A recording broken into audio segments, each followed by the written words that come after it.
a son. And so that makes Samson's birth quite similar to those instances involving others. Now, when you read on here, verse 5 or verse 4, the angel of the Lord continues by telling the mother, "Now therefore, please be careful not to drink wine or similar drink, and not to eat anything unclean. For behold, you shall conceive and bear a son, and no razor shall come upon his head, for the child shall be a Nazarite to God from the womb. And he shall begin to deliver Israel out of the hand of the Philistines." Let's pause there after verse 5. You have to go back to the book of Numbers, and you can see it on the screen. Numbers chapter 6 particularly. A Nazarite vow was something under the law of Moses, under this Old Testament law, that it denoted a special level, a higher level in some senses, of being consecrated to God. Oftentimes, a person would take the Nazarite vow upon himself. He would make it himself, and he would live out whatever time. It was normally a temporary vow, say, for example, taken maybe for a year or for 3 years, and a person who self-imposed it for a limited period of time, he would live out that vow as a consecration, as a devotion of himself to God in a very special way. But there are also instances in which children were born and the parents took that vow for them. Okay? Here now, Manoah and his wife, they didn't so much take it themselves as the angel of the Lord told them this is the way it's going to be. So you understand that. But you might recall Samuel. When Samuel was born, his mother, Hannah, devoted him to the Lord all the days of his life. And you study the case of Samuel more closely, and you'll find that most biblical commentators understand Samuel also to have been a Nazarite. And so there were instances in which the vow was lifelong. There were instances in which a person was born and the vow was already placed upon them, if you will, as the case is with Samson and even Samuel. But many times the people would take this vow upon themselves. Now, out of Numbers chapter 6, there are 3 big considerations, 3 major considerations that the Nazarite vow entailed. Okay? And I'm pretty sure these are on the test. Mitch can maybe tell you, I can't remember. He's already got the practice test. But here they are. Number 1, I'd like for you to know these. The person must abstain from grapes and grape products. Abstaining from grapes and grape products. And that includes everything to do with the grape. Wine, any kind of a fruit cake or thing like that made with grapes. A Nazarite had to abstain from grapes and grape products. Number 2, a Nazarite had to refrain from cutting his hair. Okay? Refrain from cutting his hair. That is during the length of the vow. Now, if someone took a vow for a year or 3 years, then obviously after that period, he would be free to cut his hair. But as long as he lived under the Nazarite vow, he was not supposed to cut his hair. And then number 3, the Nazarite was supposed to avoid contact with the dead. Not to come in contact with the dead. If a person was under the Nazarite vow and he lost his own parents, or he lost his own spouse even, then in honor to that vow, he's not supposed to come in contact with the dead. And seemingly most biblical scholars understand this also to even mean dead corpses of animals. Okay? Dead corpses of animals as well. And so that's going to come into play here later tonight in the life of Samson. So 3 things to remember, major considerations, considering the Nazarite vow.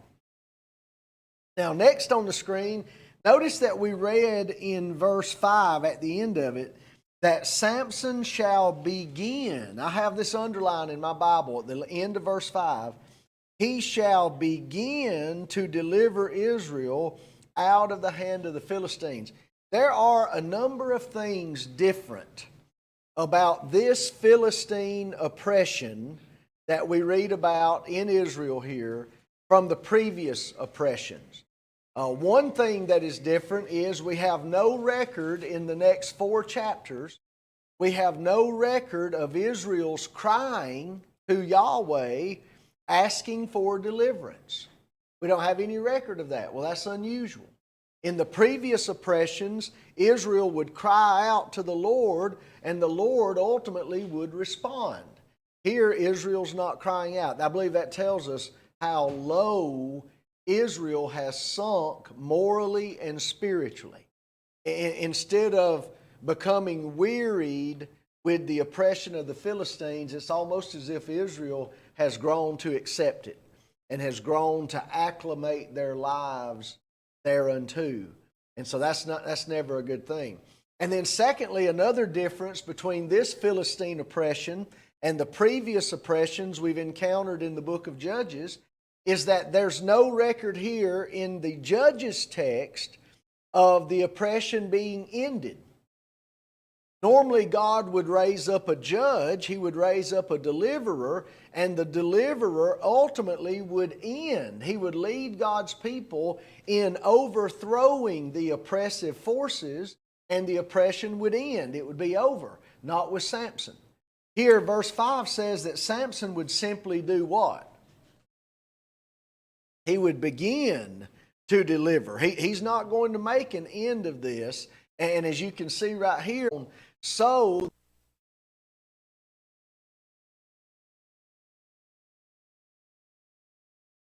and they came no more into the coast of Israel, and the hand of the Lord was against the Philistines all the days of Samuel. And so we know that the Philistine oppression lasted 40 years. We're going to find out later tonight that Samson judged Israel a period of 20 years. But what we understand is that he only began the deliverance. He did not complete it in his lifetime. God completed the deliverance later on in the times of Samuel. And that's not to say that the Philistines were no longer a problem. It's just saying that their offensive oppression was subdued, as we read here in this verse, all the days of Samuel. All right, let's go back to the text and pick up verses 6 and 7. And so the woman, after the angel of the Lord comes to her, tells her, you're going to have a child. You need to honor these criteria. You need to honor these considerations in preparation for his birth. The woman came and told her husband, saying, a man of God came to me, and his countenance was like the countenance of the angel of God, very awesome, but I did not ask him where he was from, and he did not tell me his name. And he said to me, behold, you shall conceive and bear a son. Now drink no wine or similar drink, nor eat anything unclean, for the child shall be a Nazarite to God from the womb to the day of his death. One writer that I've been reading recently here on the book of Judges, he points out that a hallmark of this section, the Samson chapters 13 through 16, a hallmark of it is repetition. Many things are repeated. They're said or written over and over and over, and you can already see that happening. We've already read 2 or 3 times that the woman was barren and had no children. We've already read at least twice that her child Samson is going to be a Nazarite. And as we continue, especially through this chapter and the one to come perhaps, you'll notice that things are being repeated often, and that's for the sake of emphasis. And so just beware of that and keep that in mind. So now we come to the second appearance. The angel of the Lord appeared the first time, but instead of appearing to Manoah, he appeared to Manoah's wife. Well, she goes and tells her husband. Well, verse 8, then Manoah prayed to the Lord and said, "O my Lord, please let the man of God whom you sent come to us again and teach us what we shall do for the child who will be born." You know, if this is a barren family, and we know that it is, given word that they're about to have their first child, would you expect there to be some kind of excitement? Absolutely. And would you expect them to be enthusiastic about wanting to know as much about this as they can? Right. Well, perhaps we're seeing some of that here on the part of Manoah. He prays to the Lord, send that messenger back. Now, to make sense of what we're about to find later on in this context, you've got to remember that the word angel might be better translated oftentimes messenger. Because when we hear the word angel, we think of a specific class of beings, rational beings. We think of angels. But here, when we read of the angel of the Lord, see is that really we're reading about the messenger of the God. The Word who has appeared to Manoah's wife once, about to be twice, in human form. Okay? So keep that in mind. Verse 9, and God listened to the voice of Manoah. Underline that. If you need more biblical evidence that God hears the prayers of His people, underline that first line in verse 9. And God listened to the voice of Manoah. And the angel of God came, he came again, to the woman again as she was sitting in the field. But Manoah, her husband, was not with her. Now, we're not given any reason why this happens, but it is interesting that the two times the messenger of the Lord appears, that he comes to the woman. Both times. And both times when he comes to the woman, Manoah is not with her. Okay? That's interesting to note. Verse 10, then the woman ran in haste this second time and told her husband and said to him, look, the man, she keeps calling him the man because he obviously had taken on a human form. The man who came to me the other day has just now appeared to me. So Manoah arose and followed his wife. When he came to the man, he said to him, are you the man who spoke to this woman? And he said, I am. Manoah said, now let your words come to pass. What will be the boy's rule of life and his work? Okay, in other words, you've said these things to my wife. I want to know more. Tell me about my son. Tell me what his rule of life, what his task in life, his work is going to concern. Verse 13, so the angel of the Lord said to Manoah, of all that I said to the woman, let her be careful. She may not eat anything that comes from the vine, nor may she drink wine or simple drink, nor eat anything unclean.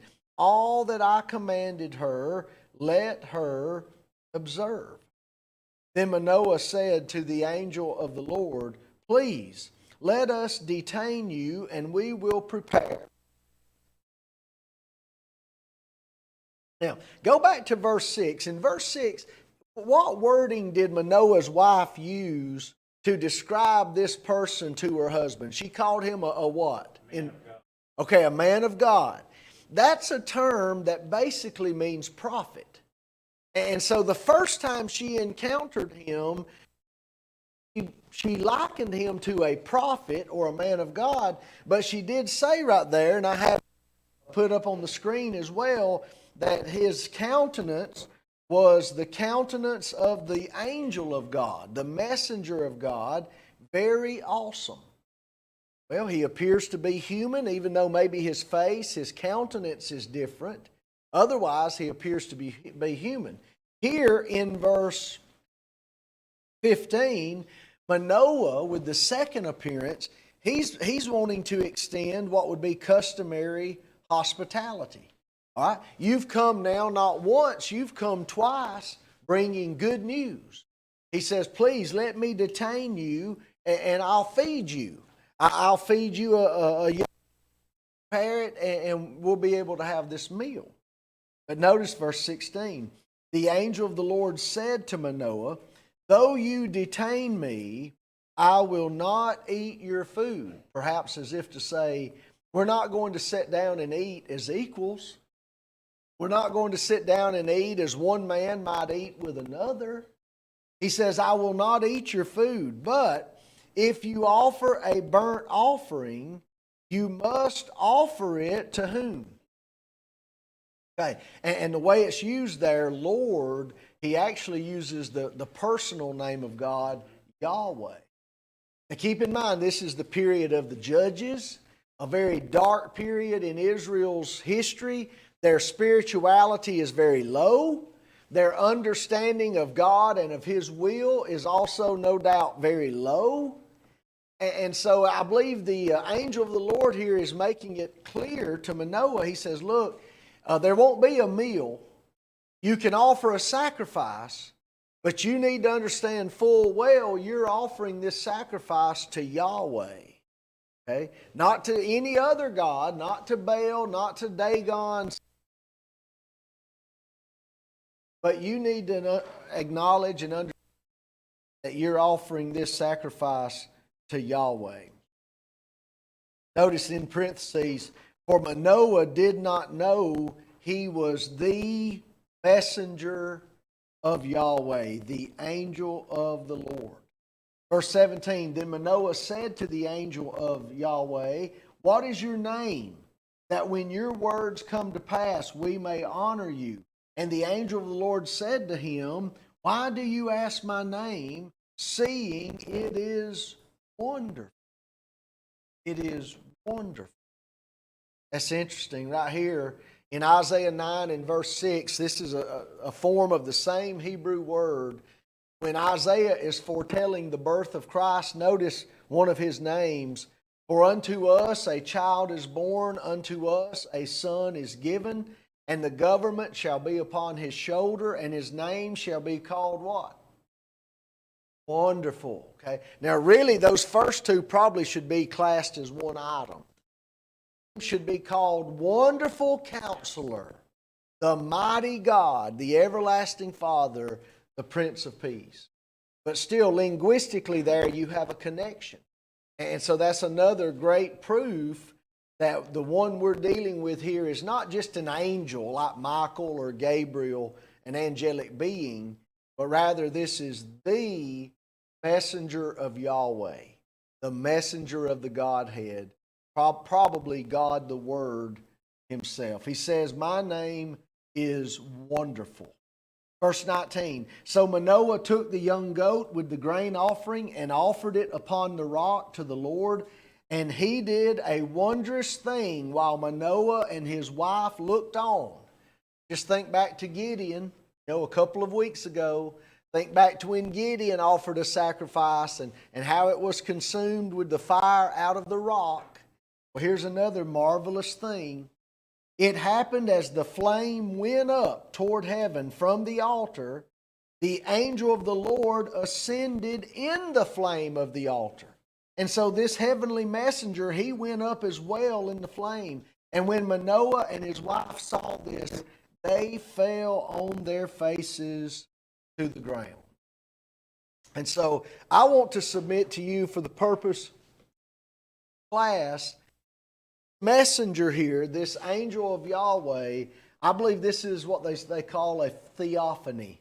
Okay, that is an appearance or a revelation of God personally to man, a theophany. And the proof of that, or the evidence suggesting that, in verse 6, the wife said he had awesome countenance. I believe here we've read in some of these verses that he received this sacrifice, he received this form of worship, and he clearly states that his name was Wonderful. So in all likelihood, This was the pre-incarnate Christ who was appearing to Manoah and his wife, much like, I believe, the pre-incarnate Christ had appeared to Gideon back in earlier chapters. And so you might make note of that and keep these passages together in your minds. And then finally, the last 4 verses, word comes to pass. So the angel of the Lord comes twice. He says essentially the same thing both times, and you know that God keeps His word. And so verse 21, when the angel of the Lord appeared no more, he vanished, he went up in the flame toward heaven. He appeared no more to Manoah and his wife. Then Manoah knew that he was the angel of the Lord. And Manoah said to his wife, "We shall surely die, because we have seen God." But his wife said to him, "If Yahweh had desired to kill us, He would not have accepted a burnt offering and a grain offering from our hands, as He did with the fire. Nor would He have shown us all these things that He has shown us. Nor would He have told us such things as these at this time." What do we see in contrast to Manoah? What do we see in his wife? She seems to surpass him how? Faith and in spiritual what? Understanding, yeah. Guidance perhaps. Now I don't know, the Bible doesn't say, but perhaps this is why the angel of the Lord came to her both times. I don't know. But she seems to have a deeper spiritual understanding than does Manoah, and she reasons with him. She says, "Look, you ought not overreact with this. Why would God have done these things if he were simply going to kill us?" Verse 24, "So the woman bore a son and called his name Samson. And the child grew, and the Lord blessed him. And the Spirit of the Lord began to move at Mahane Dan, between Zorah and Eshtaol." That's the way chapter 13 ends. Now, let me ask you this. Would you say that Samson had a good beginning? Absolutely. Can you get much better than your birth being miraculously predicted, okay, promised by God, and God's certain things? I want him to be consecrated to me in a very special way from his birth onward. I mean, Samson has a great beginning, but is he going to have that great of an ending? Not really. Now, he does die in service to the Lord, and so that in and of itself is a good thing, but it could have been so much better. It could have been so much more. And so just keep in mind here that he had a great beginning, and there's really no excuse. There's really no excuse for Samson to be behaving the way that we're going to see him behave in the coming chapters.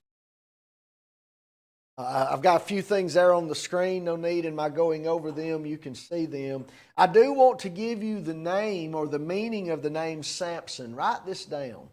When the mother named him Samson, in Hebrew, that could literally be translated little sunshine.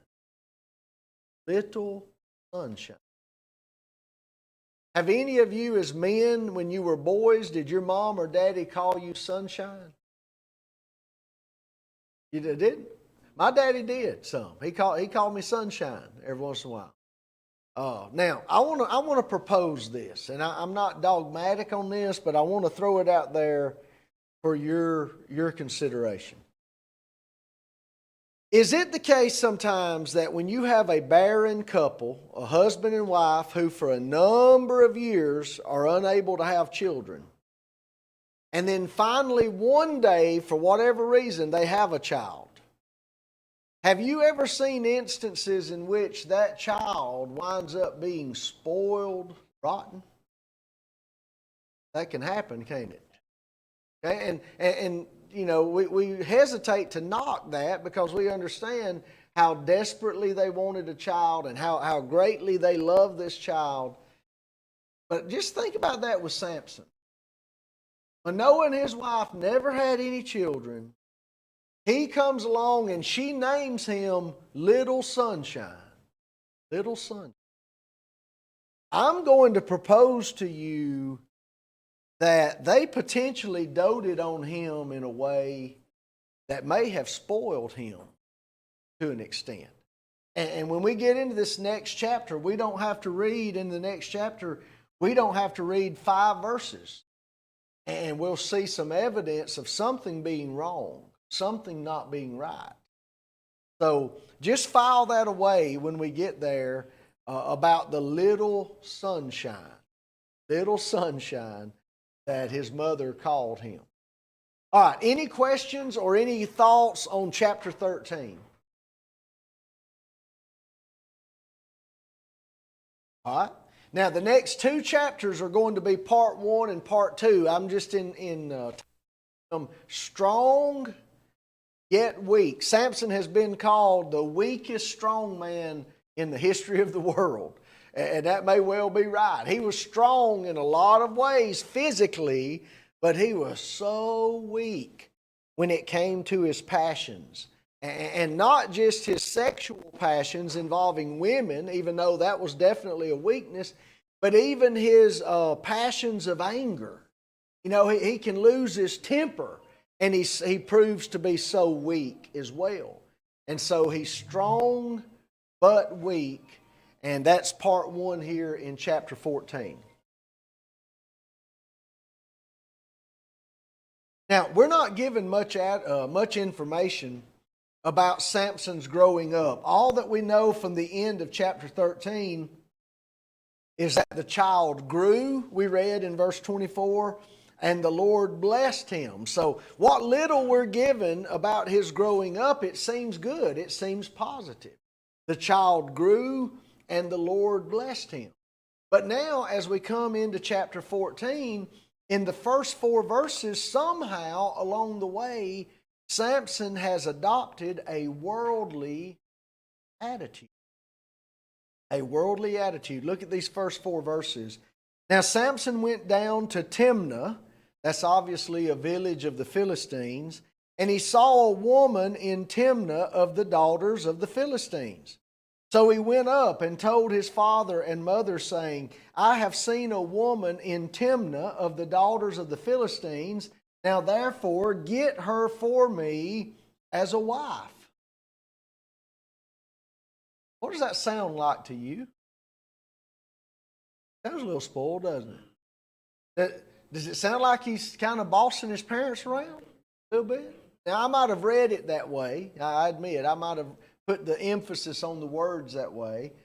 But still, there's something just not ringing right about that. Then his father and mother said to him, Is there no woman among the daughters of your brethren? Or among all my people, is there no woman that you must go and get a wife from the uncircumcised Philistines? Now, at this point, an honorable son, he might would have said, you know what? You may have a point, Mama. You may have a point, Daddy. I didn't think about that. I need to think about that. But Samson doesn't back up. And Samson said to his father, Get her for me, for she pleases me well. What does that sound like? Sounds spoiled. I don't know if you've ever thought about this, but again now, if you name a man or you name a boy Little Sunshine, and you dote on him all of his life like he's the center of the solar system, Little Sunshine, that could be. Now I'm just proposing that. I want you to just think about the possibility of that. So he retorts to his daddy, Get her for me, for she pleases me well. Now, I'll tell you this. I did not talk to my daddy that way growing up. And I kind of would have been scared to. And I would have been more scared to talk to my mother that way, probably, than I would have been to talk to my daddy that way. But here, that's what Samson said. Verse 4. But his father and mother did not know that it was of the Lord, that he was seeking an occasion to move against the Philistines. For at that time the Philistines had dominion over Israel. Now, underline that last portion of verse 4. That's a commentary back on chapter 13 and verse 1. The Lord delivered Israel into the hand of the Philistines for 40 years. 13:1. Well, here it's worded as, at that time the Philistines had dominion over Israel. But God is looking for an occasion. God is working it out in His own wisdom, according to His own will. He's working it out for the opportunity to move against the Philistines. And so He's going to be working here through Samson. Now, in verse 1, circle the word Saul in verse 1. Samson went down to Timnah and he did what? Saul. There's a lot of evidence here and throughout this context that Samson was a man who walked by sight and not by what? Not by faith. And so he saw this woman of the Philistines. Obviously, she must have been a very beautiful woman, but that's all he appears to have been basing it on. She's beautiful. She's appealing to me. There in verse 3 when it says, she pleases me well, the Hebrew, in verse 3, the Hebrew literally reads, she is right in mine eyes.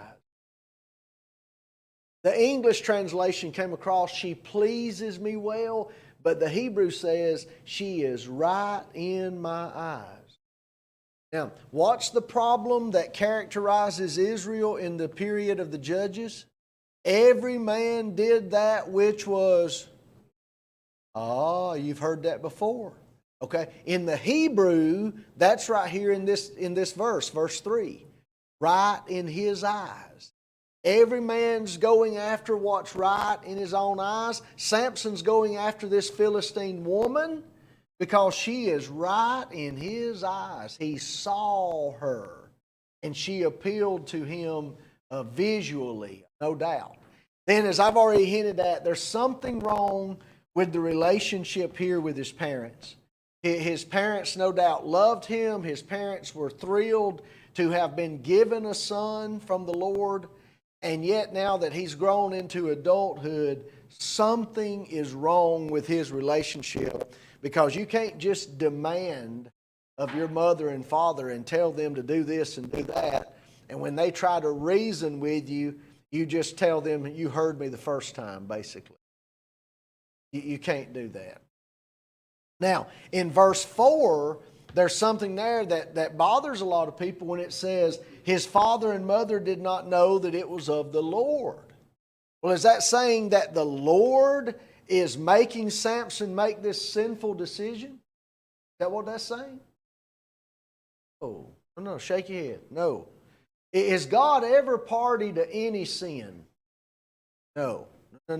He is of purer eyes than to behold evil, and canst not look upon iniquity. Habakkuk 1 and verse 13.